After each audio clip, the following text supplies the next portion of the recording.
بسم اللہ الرحمن الرحیم۔ السلام علیکم سامعین و قارئین، آئیے کاشان بصیرت یوٹیوب چینل پر کتاب قصص القرآن کو پڑھتے ہوئے پارٹ 58 میں پیج 447 سے ریڈنگ کا آغاز کرتے ہیں۔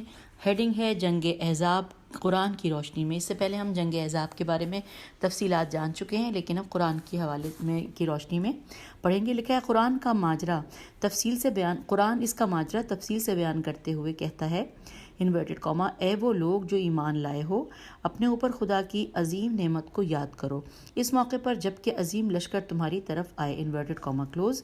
اور یہ سورہ احزاب کی آیت نمبر 9 ہے۔ اس کے بعد انورٹڈ کاما میں ہے کہ لیکن ہم نے ان پر آندھی اور طوفان بھیجے اور ایسے لشکر جنہیں تم نہیں دیکھ رہے تھے، اور اس ذریعے سے ہم نے ان کی سرکوبی کی اور انہیں تتر بتر کر دیا۔ سورہ احزاب کی آیت نمبر 9 کے یہ الفاظ تھے۔ اب ہم آ گئے ہیں پیج 448 پر۔ لکھا ہے کہ نہ دکھنے والا لشکر، اور یہ ورڈ جو ہے انورٹڈ کاما میں ہے کہ نہ دکھنے والا لشکر سے مراد جو رسالت مآب صلی اللہ علیہ وآلہ وسلم کی نصرت کے لیے آئے تھے، وہی فرشتے تھے جن کا مومنین کی جنگ بدر میں مدد کرنا بھی صراحت کے ساتھ قرآن مجید میں آیا ہے۔ لیکن جیسا کہ سورہ انفال کی آیت نمبر 9 کے ذیل میں ہم بیان کر چکے ہیں کہ ہمارے پاس کوئی دلیل نہیں ہے، یہ نظر نہ آنے والا فرشتوں کا خدائی لشکر باقاعدہ طور پر میدان میں داخل ہوا اور جنگ میں بھی مصروف ہوا، بلکہ ایسے قرائن موجود ہیں جو واضح کرتے ہیں کہ وہ صرف مومنین کے حوصلے بلند کرنے اور ان کا دل بڑھانے کے لیے نازل ہوئے تھے۔ اب اگلے پیراگراف میں ہے کہ بعد والی آیات جو جنگ احزاب کی بحرانی کیفیت، دشمنوں کی عظیم طاقت اور بہت سے مسلمانوں کی شدید پریشانی کی تصویر کشی کرتے ہوئے یوں کہتی ہیں انورٹڈ کاما کہ اس وقت کو یاد کرو جب وہ تمہارے شہر کے اوپر نیچے سے داخل ہوئے اور مدینے کو اپنے محاصرے میں لے لیا، اور اس وقت کو جب آنکھیں شدت وحشت سے پتھرا گئی تھیں اور جاں بلب ہو گئے تھے اور خدا کے بارے میں اس طرح کی بدگمانیاں کرتے تھے، انورٹڈ کاما کلوز۔ یہ سورہ احزاب کی آیت نمبر 10 ہم نے پڑھی۔ اس کیفیت سے مسلمانوں کی ایک جماعت کے لیے غلط قسم کے گمان پیدا ہو گئے تھے، کیونکہ وہ ابھی تک ایمانی قوت کے لحاظ سے کمال کے مرحلے تک نہیں پہنچ پائے تھے۔ یہ وہی لوگ ہیں جن کے بارے میں بعد میں آنے والی آیات میں کہتا ہے کہ وہ شدت سے متزلزل ہوئے۔ شاید ان میں سے کچھ لوگ گمان کرتے تھے کہ آخر کار ہم شکست کھا جائیں گے اور قوت و طاقت کے ساتھ دشمن کا لشکر کامیاب ہو جائے گا۔ اسلام کی زندگی کے آخری دن آ پہنچے ہیں اور پیغمبر صلی اللہ علیہ وآلہ وسلم کا کامیابی کا وعدہ بھی پورا ہوتا دکھائی نہیں دیتا۔ البتہ یہ افکار اور نظریات ایک عقیدے کی صورت میں نہیں بلکہ ایک وسوسے کی شکل میں بعض لوگوں کے دل کی گہرائیوں میں پیدا ہو گئے تھے، بالکل ویسے ہی جیسے جنگ احد کے سلسلے میں قرآن مجید ان کا ذکر کرتے ہوئے کہتا ہے انورٹڈ کاما کہ یعنی تم میں سے ایک گروہ جنگ کے ان بحرانی لمحات کی طرف اپنی جان کی فکر میں تھا اور دور جاہلیت کے گمانوں کے مانند خدا کے بارے میں بدگمانی کر رہے تھے۔ یہی وہ منزل تھی کہ خدائی امتحان کا تنور سخت گرم ہوا، جیسا کہ بعد کے آنے والی آیت کہتی ہے کہ وہاں مومنین کو آزمایا گیا اور وہ سخت دہل گئے تھے، انورٹڈ کاما کلوز۔ سورہ احزاب کی آیت نمبر 11۔ اب اگلے پیراگراف میں نیکسٹ میں لکھا ہے کہ فطری امر ہے کہ جب انسان فکری طوفانوں میں گر جاتا ہے تو اس کا جسم بھی ان طوفانوں سے لا تعلق نہیں رہ سکتا، بلکہ وہ بھی اضطراب اور تزلزل کے سمندر میں ڈوبنے لگتا ہے۔ ہم نے اکثر دیکھا ہے کہ جب لوگ ذہنی طور پر پریشان ہوتے ہیں تو وہ جہاں بھی بیٹھتے ہیں اکثر بے چین رہتے ہیں، ہاتھ ملتے کانپتے رہتے ہیں اور اپنے اضطراب اور پریشانیوں کو اپنی حرکات سے ظاہر کرتے رہتے ہیں۔ اس شدید پریشانی کے شواہد میں سے ایک یہ بھی تھا کہ جسے مورخین نے بھی نقل کیا ہے کہ عرب کے 5 مشہور جنگجو پہلوان جن کا سردار عمرو بن عبدود تھا، جنگ کا لباس پہن کر اور مخصوص غرور اور تکبر کے ساتھ میدان میں آئے اور حل من مبارز ہے کوئی مقابلہ کرنے والا کی آواز لگانے لگے۔ ہم آ گئے پیج 449 پہ۔ اچھا، خاص کر عمر بن عبدود رجز پڑھ کر جنت اور آخرت کا مذاق اڑا رہا تھا۔ وہ کہہ رہا تھا کہ انورٹڈ کاما میں کہ کیا تم یہ نہیں کہتے ہو کہ تمہارے مقتول جنت میں جائیں گے، تو کیا تم میں سے کوئی بھی جنت کے دیدار کا شوقین نہیں ہے؟ یہاں پہ انورٹڈ کاما کلوز ہو گیا۔ اس کے بعد لکھا ہے لیکن اس کے ان نعروں کے برخلاف لشکر اسلام پر بری طرح کی خاموشی طاری تھی اور کوئی بھی مقابلے کی جرت نہیں رکھتا تھا سوائے علی بن ابی طالب علیہ السلام کے، کہ جو مقابلے کے لیے کھڑے ہوئے اور مسلمانوں کو عظیم کامیابی سے ہمکنار کر دیا۔ اس کی تفصیل نکات کی بحث میں آئے گی۔ جی ہاں، جس طرح فولاد کو گرم بھٹی میں ڈالتے ہیں تاکہ وہ نکھر جائیں، اسی طرح سے اوائل کے مسلمان بھی جنگ احزاب جیسے مارکوں کی بھٹی میں سے گزریں تاکہ کندن بن کر نکلیں اور حوادثات کے مقابل میں جرت اور پامردی کا مظاہرہ کریں۔ اگلی ہیڈنگ ہے منافقین اور ضعیف الایمان جنگ احزاب میں۔ یہ ہیڈنگ ہے، لکھا ہے ہم کہہ چکے ہیں کہ امتحان کی بھٹی جنگ احزاب میں گرم ہوئی اور سب کے سب اس عظیم امتحان میں گر گئے۔ واضح رہے کہ اس قسم کے بحرانی دور میں جو لوگ عام حالات میں ظاہراً ایک ہی صف میں قرار پاتے ہیں، کئی صفوں میں بٹ جاتے ہیں۔ یہاں پر بھی مسلمان مختلف گروہوں میں بٹ گئے تھے۔ ایک جماعت سچے مومن کی تھی، ایک گروہ ہٹ دھرم اور سخت قسم کے منافقین کا تھا، اور ایک گروہ اپنے گھر بار زندگی اور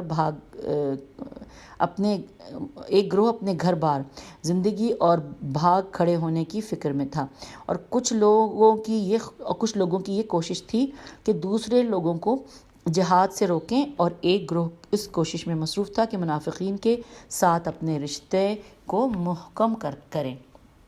یہ خلاصہ یہ کہ ہر شخص نے اپنے باطنی اسرار اس عجیب عرصہ محشر اور یوم البروز میں آشکار کر دیے۔ اب اگلی ہیڈنگ ہے میں نے ایران، روم اور مصر کے محلوں کو دیکھا ہے۔ یہ ہیڈنگ تھی، اب ہم پڑھ رہے ہیں۔ لکھا ہے خندق کھودنے کے دوران میں جب ہر ایک مسلمان خندق کے ایک حصے کے کھودنے میں مصروف تھا تو ایک مرتبہ پتھر کے ایک سخت اور بڑے ٹکڑے سے ان کا سامنا ہوا کہ جن پر کوئی ہتھوڑا کارگر ثابت نہیں ہو رہا تھا۔ حضرت رسالت مآب صلی اللہ علیہ وآلہ وسلم کو خبر دی گئی تو حضرت صلی اللہ علیہ وآلہ وسلم بنفس نفیس خندق میں تشریف لے گئے اور اس پتھر کے پاس کھڑے ہو کر اور ہتھوڑا لے کر پہلی مرتبہ ہی اس کے دل پر ایک ایسی مضبوط چوٹ لگائی کہ اس کا کچھ حصہ ریزہ ریزہ ہو گیا اور اس سے ایک چمک نکلی، جس پر آپ صلی اللہ علیہ وآلہ وسلم نے فتح و کامرانی کی تکبیر بلند کی، اور آپ صلی اللہ علیہ وآلہ وسلم کے ساتھ دوسرے مسلمانوں نے بھی تکبیر کہی۔ آپ صلی اللہ علیہ وآلہ وسلم نے ایک اور سخت چوٹ لگائی اور اس کا کچھ حصہ ٹوٹا اور اس سے بھی چمک نکلی، اس پر بھی سرور کونین صلی اللہ علیہ وآلہ وسلم نے تکبیر کہی اور مسلمانوں نے بھی آپ صلی اللہ علیہ وآلہ وسلم کے ساتھ تکبیر کہی۔ آخر کار آپ نے تیسری چوٹ لگائی جس سے بجلی کوندی اور باقی ماندہ پتھر بھی ٹکڑے ٹکڑے ہو گیا۔ حضور اکرم صلی اللہ علیہ وآلہ وسلم نے پھر تکبیر کہی اور مسلمانوں نے بھی ایسا ہی کیا۔ اس موقع پر جناب سلیمان فارسی نے اس ماجرے کے بارے میں دریافت کیا تو سرکار رسالت مآب صلی اللہ علیہ وآلہ وسلم نے فرمایا کہ پہلی چمک میں نے ہیرا کی سرزمین اور ایران کے بادشاہوں کے قصر و محلات دیکھے ہیں، اور جبرائیل نے مجھے بشارت دی ہے کہ میری امت ان پر کامیابی حاصل کر لے گی۔ دوسری چمک میں شام اور روم کے سرخ رنگ کے محلات نمایاں ہوئے، اور جبرائیل نے پھر بشارت دی کہ میری امت ان پر فتح یاب ہوگی۔ اور تیسری چمک میں مجھے صنعاء و یمن، سواد نون عین الف اور یمن کے قصر و محلات دکھائی دیے، اور جبرائیل نے نوید دی کہ میری امت ان پر بھی کامیابی حاصل کرے گی۔ تو اے مسلمانوں، تمہیں خوشخبری ہو۔ اب ہم آگے ہیں پیج 450 پر۔ لکھا ہے منافقین نے ایک دوسرے کی طرف دیکھا اور کہا کیسی عجیب و غریب باتیں کر رہے ہیں، اور کیا ہی باطل اور بے بنیاد پروپیگنڈا ہے۔ مدینے سے ہیرا اور مدائن کسرا کو تو دیکھ کر تمہیں ان کے فتح ہونے کی خبر دیتا ہے، حالانکہ اس وقت تم چند اربوں کے چنگل میں گرفتار ہو، بریکٹ میں لکھا ہے، اور خود دفاعی پوزیشن اختیار کیے ہوئے ہو۔ تم تو بیت الحضر خوف کی جگہ تک نہیں جا سکتے، کیا ہی خیال خام اور گمان باطل ہے۔ اچھا، یہ اگلے پیراگراف میں نیکسٹ ہے کہ الہی وحی نازل ہوئی اور کہا انورٹڈ کاما کہ یہ منافق اور دل کے مریض کہتے ہیں کہ خدا اور اس کے رسول نے سوائے دھوکہ و فریب کے ہمیں کوئی وعدہ نہیں دیا ہے، وہ پروردگار کی بے انتہا قدرت سے بے خبر ہیں۔ انورٹڈ کاما کلوز ہو گیا ہے۔ یہ سورہ احزاب کی آیت نمبر 12۔ اب آگے چلتے ہیں کہ اس وقت اس قسم کی بشارت اور خوشخبری سوائے آگاہ اور باخبر مومنین کی نظر کے علاوہ باقی لوگوں کے لیے دھوکہ اور فریب سے زیادہ حیثیت نہیں رکھتی تھی، لیکن پیغمبر صلی اللہ علیہ وآلہ وسلم کی ملکوتی آنکھیں ان آتشی چنگاریوں کے درمیان سے جو کدالوں اور ہتھوڑوں کے خندق کھودنے کے لیے زمین پر لگنے سے نکلتی تھیں، ایران، روم اور یمن کے بادشاہوں کے قصر و محلات کے دروازوں کے کھلنے کو دیکھ سکتی تھی اور آئندہ کے اسرار و رموز سے پردے بھی ہٹا سکتے تھے۔ اگلی ہیڈنگ ہے منافقانہ عذر۔ جنگ احزاب کے واقعے کے سلسلے میں قرآن مجید منافقین اور دل کے بیمار لوگوں میں سے ایک خطرناک گروہ کے حالات تفصیل سے بیان کرتا ہے جو دوسروں کی نسبت زیادہ خبیث اور آلودہ گناہ ہیں۔ چنانچہ کہتا ہے انورٹڈ کاما، اور اس وقت کو بھی یاد کرو کہ جب ان میں سے ایک گروہ نے کہا کہ اے یثرب یعنی مدینے کے رہنے والوں، یہاں تمہارے رہنے کی جگہ نہیں ہے، اپنے گھروں کی طرف لوٹ جاؤ۔ Inverted comma close. یہ بھی سورہ احزاب کی آیت نمبر 12 کا حصہ ہے۔ نیکسٹ پیراگراف ہے، خلاصہ یہ کہ دشمنوں کے اس انبوہ کے مقابلے میں کچھ نہیں ہو سکتا۔ اپنے آپ کو مارکہ کارزار سے نکال کر لے جاؤ اور اپنے آپ کو ہلاکت کے اور بیوی بچوں کو قید کے حوالے نہ کرو۔ اس طرح سے وہ چاہتے تھے کہ ایک طرف سے تو وہ انصار کے گروہ کو لشکر اسلام سے جدا کر لیں اور دوسری طرف انہیں منافقین کا ٹولہ جن کے گھر مدینے میں تھے نبی اکرم صلی اللہ علیہ وآلہ وسلم سے اجازت مانگ رہے تھے کہ وہ واپس چلے جائیں اور اپنی اس واپسی کے لیے ہیلے بہانے پیش کر رہے تھے، اور وہ یہ بھی کہتے تھے، اب یہاں پہ ہم یہ انورٹڈ کاما کہ وہ یہ بھی کہتے تھے کہ ہمارے گھروں کے در و دیوار ٹھیک نہیں ہے، حالانکہ ایسا نہیں تھا۔ اس طرح سے وہ میدان کو خالی چھوڑ کر فرار کرنا چاہتے تھے۔ یہ سورہ احزاب کی آیت نمبر 13 کے مزید الفاظ ہم نے پڑھے۔ منافقین اس قسم کا عذر پیش کر کے یہ چاہتے تھے کہ وہ میدان جنگ چھوڑ کر اپنے گھروں میں جا کر پناہ لیں۔ ایک روایت میں آیا ہے کہ قبیلہ بنی حارثہ کی ہجہ ہے الف رے سے ہے۔ ایک روایت میں آیا ہے کہ قبیلہ بنی حارثہ نے کسی شخص کو حضور رسالت مواب صلی اللہ علیہ وآلہ وسلم رسالت پناہ صلی اللہ علیہ وآلہ وسلم کی خدمت میں بھیجا اور کہا کہ ہمارے گھر غیر محفوظ ہیں اور انصار میں سے کسی کا گھر بھی ہمارے گھروں کی طرح نہیں ہے، اور ہمارے قبیلہ عزفان عین زوئے فے الف نون عزفان کے درمیان کوئی رکاوٹ نہیں ہے جو مدینے کی مشرقی جانب سے حملہ آور ہو رہے ہیں، لہٰذا اجازت دیجیے تاکہ ہم اپنے گھروں کو پلٹ جائیں اور اپنے بیوی بچوں کا دفاع کریں۔ تو سرکار رسالت صلی اللہ علیہ وآلہ وسلم نے انہیں اجازت عطا فرما دی۔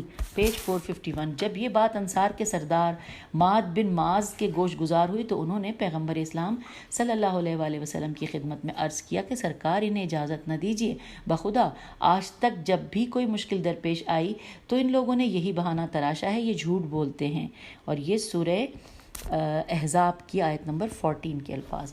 اب نیکسٹ آگے لکھا کہ چنانچہ حضرت صلی اللہ علیہ وآلہ وسلم نے حکم دیا کہ واپس آ جائیں، اور اس کے بعد پھر آگے چلتے ہیں۔ لکھا ہے کہ قرآن میں خداوند عالم اس گروہ کے ایمان کی کمزوری کی طرف اشارہ کرتے ہوئے کہتا ہے انورٹڈ کاما میں کہ وہ اسلام کے اظہار میں اس قدر ضعیف اور ناتواں ہیں کہ اگر دشمن مدینے کے اطراف اور جوانب سے اس شہر میں داخل ہو جائیں اور مدینے کو فوجی کنٹرول میں لے کر انہیں پیشکش کریں کہ کفر و شرک کی طرف پلٹ جائیں تو جلدی سے اس کو قبول کر لیں گے اور اس راہ کے انتخاب کے لیے کرنے میں ذرا سا بھی توقف نہیں کریں گے۔ اور یہ ہے سورہ احزاب کی آیت نمبر 14 کے الفاظ تھے۔ ظاہر ہے کہ جو لوگ اس قدر ضعیف، کمزور اور غیر مستقل مزاج ہوں کہ نہ تو دشمن سے جنگ کرنے کے لیے تیار ہوں اور نہ ہی راہ خدا میں شہادت قبول کرنے کے لیے، ایسے لوگ بہت جلد ہتھیار ڈال دیتے ہیں اور اپنی راہ فوراً بدل دیتے ہیں۔ پھر قرآن اس منافق ٹولے کو عدالت کے کٹہرے میں لا کر کہتا ہے انورٹڈ کاما کہ انہوں نے پہلے سے خدا کے ساتھ عہد و پیمان باندھا ہوا تھا کہ دشمن کی طرف پشت نہیں کریں گے اور اپنے عہد و پیمان پر قائم رہتے ہوئے توحید، اسلام اور پیغمبر کے لیے دفاع میں کھڑے ہوں گے۔ کیا کیا وہ جانتے نہیں کہ خدا سے کیے گئے عہد و پیمان کے بارے میں سوال کیا جائے گا؟ انورٹڈ کاما کلوز ہو گیا، اور یہ سورہ احزاب کی آیت نمبر 15 کے الفاظ تھے۔ آگے چلتے ہیں، لکھا ہے جب خدا نے منافقین کی نیت کو فاش کر دیا کہ ان کا مقصد گھروں کی حفاظت کرنا نہیں بلکہ میدان جنگ سے فرار کرنا ہے، تو انہیں 2 دلیلوں کے ساتھ جواب دیتا ہے کہ پہلے تو پیغمبر صلی اللہ علیہ وآلہ وسلم نے فرمایا انورٹڈ کاما کہہ دیجئے کہ اگر موت یا قتل ہونے سے فرار کرتے ہو تو یہ فرار تمہیں کوئی فائدہ نہیں پہنچائے گا اور تمہاری دنیاوی زندگی کے چند دن سے زیادہ فائدہ نہیں اٹھا پاؤ گے۔ یہ ہے سورہ احزاب کی آیت نمبر 16 کو ہم نے پڑھا۔ پھر لکھا ہے دوسرا یہ کہ کیا تم جانتے ہو کہ تمہارا سارا انجام خدا کے ہاتھ میں ہے اور تم اس کی قدرت و مشیت کے دائرہ اختیار سے ہرگز بھاگ نہیں سکتے۔ انورٹڈ کاما اے پیغمبر صلی اللہ علیہ وآلہ وسلم ان سے کہہ دیجئے کون شخص خدا کے ارادے کے مقابلے میں تمہاری حفاظت کر سکتا ہے اگر وہ تمہارے لیے مصیبت یا رحمت چاہتا ہے۔ انورٹڈ کاما کلوز ہو گیا، اور یہ سورہ احزاب کی آیت نمبر 17 تھی۔ اب ہم آگئے ہیں پیج 452 پر، لکھا ہے کہ ہیڈنگ ہے کہ روکنے والا ٹولہ۔ اب لکھا ہے اس میں کہ اس کے بعد قرآن مجید منافقین کے اس گروہ کی طرف اشارہ کرتا ہے کہ جو جنگ احزاب کے میدان سے خود کنارہ کش ہوا اور دوسروں کو بھی کنارہ کشی کی دعوت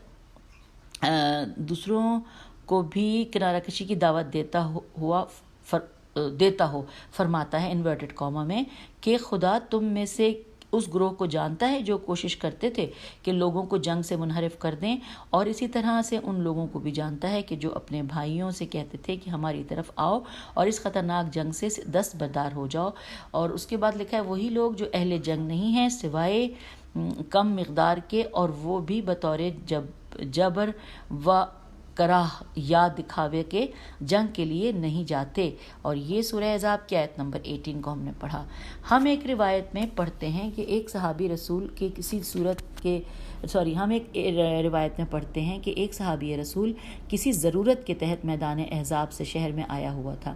اس نے اپنے بھائی کو دیکھا کہ اس نے اپنے سامنے روٹی، بھنا ہوا گوشت اور شراب رکھے ہوئے تھے، تو صحابی نے کہا کہ تم تو یہاں عیش و عشرت میں مشغول ہو اور رسول خدا نیزوں اور تلواروں کے درمیان مصروف پیکار ہیں۔ اس نے جواب میں کہا کہ اے بے وقوف، تم بھی ہمارے ساتھ بیٹھ جاؤ اور مزے اڑاؤ۔ اس نے کہا کہ اس خدا کی قسم کہ جس کی محمد صلی اللہ علیہ وسلم کھاتا ہے اور اس میدان سے ہرگز پلٹ کر واپس نہیں آئے گا، اور یہ عظیم لشکر جو جمع ہو چکا ہے اسے اور اس کے ساتھیوں کو زندہ نہیں چھوڑے گا۔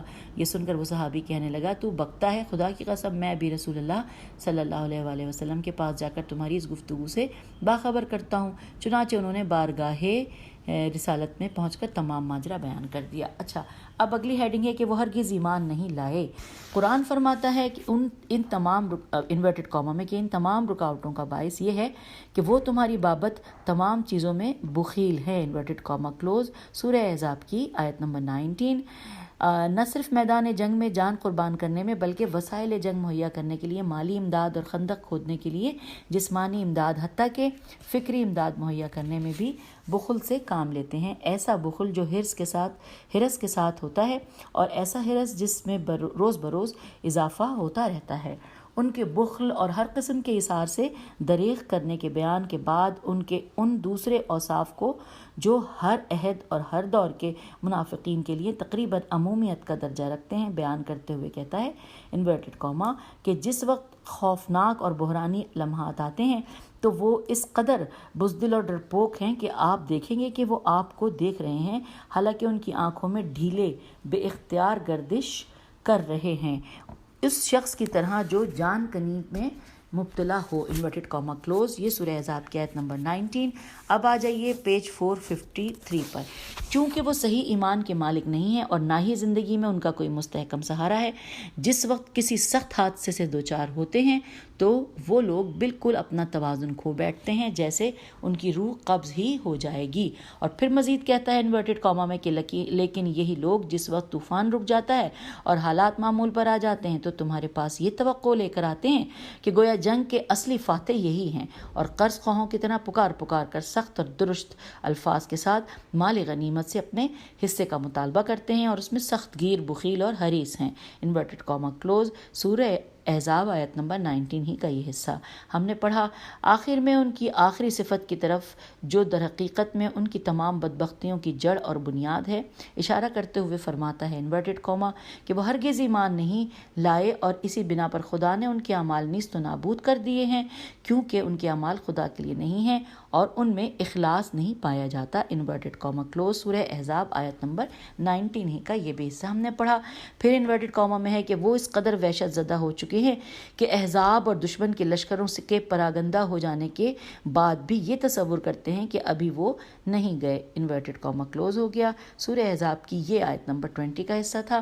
آگے چلتے ہیں، لکھا ہے وحشت ناک اور بھیانک تصور نے ان کی فکر پر سایہ کر رکھا ہے، گویا کفر کی افواج پے در پے ان کی آنکھوں کے سامنے قطار در قطار چلی جا رہی ہیں، ننگی تلواریں اور نیزے تانے ان پر حملہ کر رہی ہیں۔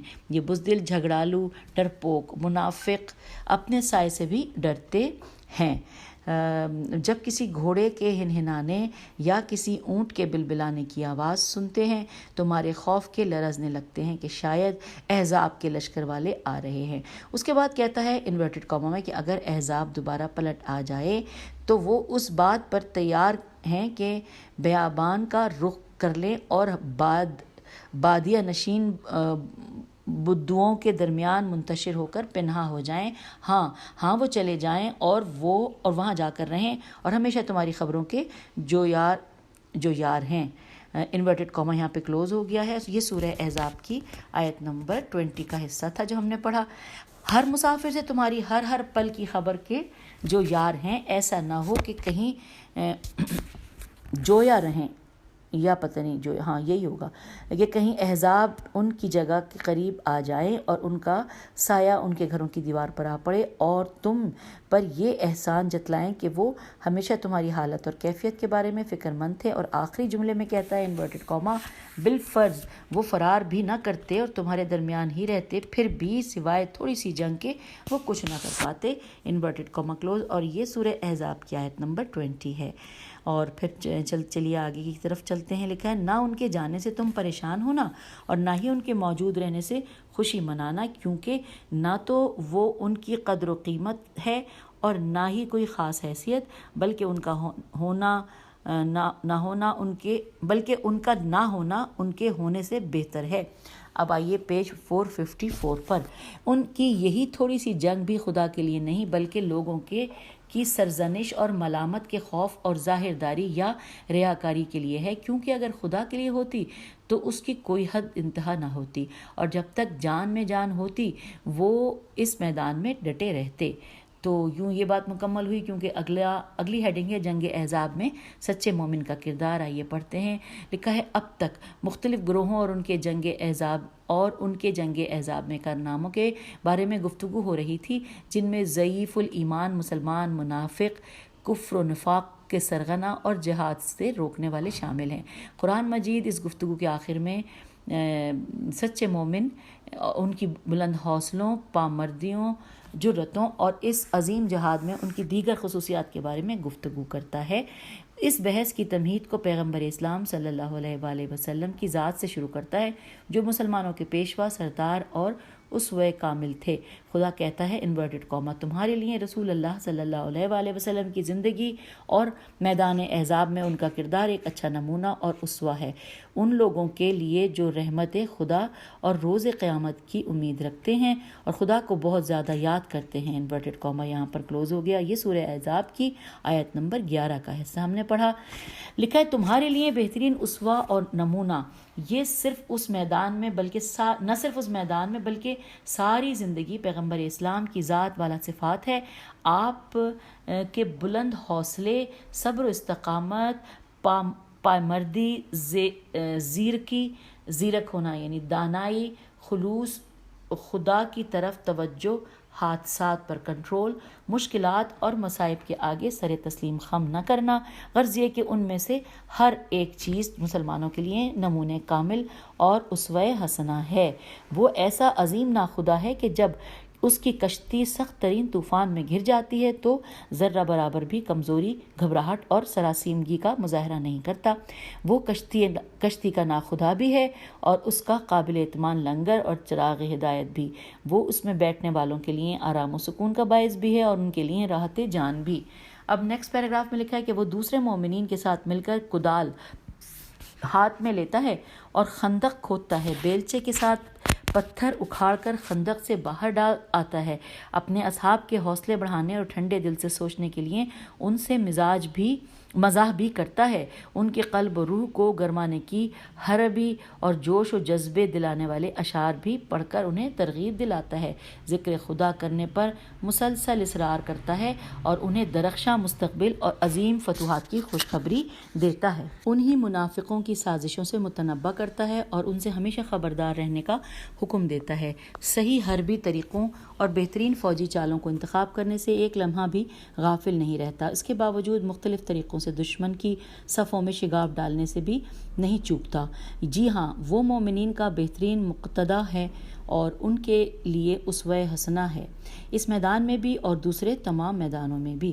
نیکسٹ ہیڈنگ ہے مومنین کے صفات۔ لکھا ہے کہ اس مقام پر مومنین کے ایک خاص گروہ کی طرف اشارہ ہے، انورٹڈ کاما میں، کہ جو پیغمبر اکرم صلی اللہ علیہ وآلہ وسلم کی اقتداء میں سب سے زیادہ پیش قدمی کرتے تھے۔ وہ خدا سے کیے ہوئے اپنے عہد و پیمان پر قائم تھے اور وہ آخری سانس اور آخری قطرہ خون تک فداکاری اور قربانی کے لیے تیار ہیں۔ فرمایا گیا ہے کہ مومنین میں ایسے بھی ہیں کہ جو اس عہد و پیمان پر قائم ہیں جو انہوں نے خدا سے باندھا ہے، اور ان میں سے کچھ نے تو میدان جہاد میں شربت شہادت نوش کر لیا اور بعض انتظار میں ہیں اور انہوں نے عہد و پیمان میں کسی قسم کی کوئی تبدیلی نہیں کی، انورٹڈ کاما کلوز۔ یہ سورہ احزاب کی آیت نمبر 23 ہے۔ اب ہم پیج 455 پہ آگئے ہیں۔ لکھا ہے اور نہ ہی ان کے قدموں میں لغزش پیدا ہوتی ہے۔ مفسرین کے درمیان اختلاف ہے کہ یہ آیت کن افراد کے بارے میں نازل ہوئی ہے۔ اہل سنت کے مشہور عالم حاکم ابوالقاسم جسکانی سند کے ساتھ حضرت علی علیہ السلام سے نقل کرتے ہیں کہ آپ نے فرمایا کہ آیت جو ہے یہ رجال صدقوا ما عاہد اللہ علیہ ہے، ہمارے بارے میں نازل ہوئی ہے، اور بخدا میں ہی وہ شخص ہوں جو شہادت کا انتظار کر رہا ہوں، اور قبل ازیں ہم میں حمزہ سید الشہداء علیہ السلام جیسے لوگ شہادت نوش کر چکے ہیں، اور میں نے ہرگز اپنی روش اور اپنے طریقہ کار میں تبدیلی نہیں کی ہے اور اپنے کیے ہوئے عہد و پیمان پر قائم ہوں۔ اب اگلی ہیڈنگ ہے جنگ بنی قریظہ، قاف رے یہ زوئے ہے۔ مدینے میں یہودیوں کے 3 مشہور قبائل رہتے تھے، بنی قریظہ، بنی النضیر اور بنی قینقاع، قاف یہ نون قاف الف عین۔ تینوں گروہوں نے پیغمبر اسلام صلی اللہ علیہ وآلہ وسلم سے معاہدہ کر رکھا تھا کہ آپ صلی اللہ علیہ وآلہ وسلم کے دشمنوں کا ساتھ نہیں دیں گے، ان کے لیے جاسوسی نہیں کریں گے اور مسلمانوں کے ساتھ مل جل کر امن و آشتی کی زندگی گزاریں گے۔ لیکن قبیلہ بنی قینقاع نے ہجرت کے دوسرے سال اور قبیلہ بنی نذیر نے ہجرت کے چوتھے سال مختلف ہیلوں بہانوں سے اپنا معاہدہ توڑ ڈالا اور پیغمبر اکرم صلی اللہ علیہ وآلہ وسلم سے مقابلے کے لیے تیار ہو گئے۔ آخرکار ان کی مزاحمت اور مقابلے کی سکت ختم ہو گئی اور وہ مدینے سے باہر نکل گئے۔ نیکسٹ پیراگراف میں ہے بنی قینقاع ازرعات، اب یہ انورٹڈ کاما میں ہے، الف زال رے عین الف تے، ازرعات شام کی طرف چلے گئے، اور بنی نذیر نے کہ کچھ لوگ تو خیبر کی طرف اور کچھ شام کی طرف چلے گئے۔ اسی بنا پر ہجرت کے 5ویں سال جب کہ جنگ احزاب پیش آئی تو صرف قبیلہ بنی قریظہ مدینے میں باقی رہ گیا تھا، اور وہ بھی اس میدان میں اپنے معاہدے کو توڑ کر مشرکین عرب کے ساتھ مل گئے اور مسلمانوں کے مقابلے میں تلواریں سونت لیں۔ جب جنگ احزاب ختم ہوئی اور قریش، بنی غطفان غین طویف الف نون اور دیگر قبائل عرب بھی رسوا کن شکست کے بعد مدینے سے پلٹ گئے تو اسلامی روایات کے مطابق پیغمبر اکرم صلی اللہ علیہ وآلہ وسلم اپنے گھر لوٹ آئے اور جنگی لباس اتار کر نہانے دھونے میں مشغول ہو گئے۔ تو اس موقع پر جبرائیل حکم خدا سے آپ پر نازل ہوئے اور کہا کہ کیوں آپ نے ہتھیار اتار دیے ہیں جبکہ فرشتے ابھی تک آمادہ پیکار ہیں، آپ فوراً بنی قریظہ کی طرف جائیں اور ان کا کام تمام کر دیں۔ نیکسٹ پیراگراف میں ہے کہ واقعاً بنی قریظہ کا حساب چکانے کے لیے اس سے بہتر کوئی اور موقع نہیں تھا۔ مسلمان اپنی کامیابی پر خوش و خرم تھے۔ بنی قریظہ شکست کی شدید وحشت میں گرفتار تھے اور قبائل عرب میں سے ان کے دوست اور حلیف تھکے ماندے اور بہت ہی پست حوصلوں کے ساتھ شکست خوردہ حالت میں اپنے اپنے شہروں اور علاقوں میں جا چکے تھے اور کوئی نہیں تھا جو ان کی حمایت کرے۔ بہرحال منادی نے پیغمبر اکرم صلی اللہ علیہ وآلہ وسلم کی طرف سے ندا دی کہ نماز عصر پڑھنے سے پہلے ہی بنی قریظہ کی طرف چل پڑو۔ مسلمان بڑی تیزی کے ساتھ ہی بنی قریظہ کے محکم و مضبوط قلعوں کو مسلمانوں نے اپنے محاصرے میں لے لیا اور 25 دن تک محاصرہ جاری رہا۔ چنانچہ لکھتے ہیں کہ مسلمانوں نے بنی قریظہ کے قلعوں پر حملہ کرنے کے لیے اتنی جلدی کی کہ بعض مسلمان نماز عصر سے غافل ہو گئے کہ مجبوراً بعد میں قضا کی۔ خداوند عالم نے ان کے دلوں میں سخت رعب و دبدبہ طاری ہو گیا۔ پیج 456 پر ہے، نئی ہیڈنگ ہے 3 تجاویز۔ لکھا ہے کعب بن اسد کا شمار یہودیوں کے سرداروں میں ہوتا ہے۔ اس نے اپنی قوم سے کہا، مجھے یقین ہے کہ محمد ہمیں اس وقت تک نہیں چھوڑیں گے جب تک ہم جنگ نہ کریں، لہٰذا میری 3 تجاویز ہیں، ان میں سے کسی ایک کو قبول کر لو۔ پہلی تجویز تو یہ ہے کہ اس شخص کے ہاتھ میں ہاتھ دے کر اس پر ایمان لے آؤ اور اس کی پیروی اختیار کر لو، کیونکہ تم پر ثابت ہو چکا ہے کہ وہ خدا کا پیغمبر ہے اور اس کی نشانیاں تمہاری کتابوں میں پائی جاتی ہیں۔ تو اس صورت میں تمہارے مال، جان، اولاد، عورتیں محفوظ ہو جائیں گے۔ وہ کہنے لگے کہ ہم ہرگز حکم توریت سے دستبردار نہیں ہوں گے اور نہ ہی اس کا متبادل اختیار کریں گے۔ اس نے کہا، اگر یہ تجویز قبول نہیں کرتے ہو تو پھر آؤ اپنے بچوں اور عورتوں کو اپنے ہاتھوں سے قتل کر ڈالو تاکہ ان کی طرف سے آسودہ خاطر ہو کر میدان جنگ میں کود پڑیں اور پھر دیکھیں کہ خدا کیا چاہتا ہے۔ اگر ہم مارے گئے تو اہل و عیال کی جانب سے ہمیں کوئی پریشانی نہیں ہوگی اور اگر کامیاب ہو گئے تو پھر عورتیں بھی بہت ہیں اور بچے بھی بہت۔ وہ کہنے لگے کہ ہم ان بیچاروں کو اپنے ہی ہاتھوں سے قتل کر دیں، ان کے بعد ہمارے لیے زندگی کی قدر و قیمت کیا رہ جائے گی؟ تو کعب بن اسد نے کہا کہ اگر یہ بھی تم نے قبول نہیں کیا تو آج چونکہ ہفتے کی رات ہے، محمد صلی اللہ علیہ وآلہ وسلم اور اس کے ساتھی یہ خیال کریں گے کہ ہم آج رات حملہ نہیں کریں گے، انہیں اس غفلت میں ڈال کر ان پر حملہ کر دیں، شاید کامیابی حاصل ہو جائے۔ وہ کہنے لگے کہ یہ کام بھی ہم نہیں کریں گے کیونکہ ہم کسی بھی صورت میں ہفتے کا احترام پامال نہیں کریں گے۔ کعب کہنے لگا کہ پیدائش سے لے کر آج تک تمہارے اندر عقل نہیں آ سکی۔ اس کے بعد انہوں نے پیغمبر اکرم صلی اللہ علیہ وآلہ وسلم سے بات کی کہ ابو لبابہ کو ان کے پاس بھیجا جائے تاکہ وہ ان سے صلح مشورہ کر لیں۔ اچھا، اب ہم یہاں پہ اپنی ریڈنگ کا اختتام کرتے ہیں اور نیکسٹ آڈیو میں پڑھیں گے ابو لبابہ کی خیانت کی ہیڈنگ سے۔ تو اجازت دیجیے، خدا حافظ۔